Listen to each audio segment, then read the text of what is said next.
Nasabi ko anak ang breakfast ni kuya. Yan.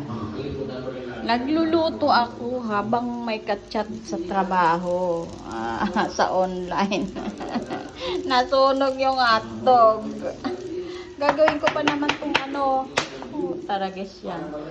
Ano ba yan? Mga tanging ina. Pag busy talaga, ayan, yung isang utak yung utak nakapokus lang. Aking magagawa ko ng pangalan yan. Tingnan mo, hindi na gumana utak ko. Taragis yan. Ang tawag dito, gagawa ko ng clubhouse. Ang papalaman ko sana tong hotdog. Ayan. Ang problema, nasunog ang puti na lang.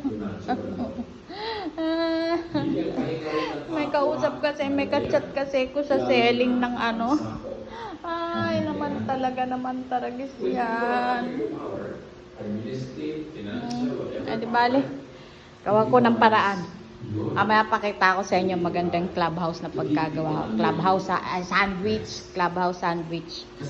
Aking junakis. Yan ang breakfast niyan. Say hi, kuya. Oy, very good Love you, anak. Wait lang Ano natin to Wala ka ng biscuit. Hindi pa tayo lalabas ngayon, anak. Wala pa tayong budget. Dito lang tayo sa bahay. Ito ang gagamitin kong itlog sa sa club sandwich ko. Mamaya na guys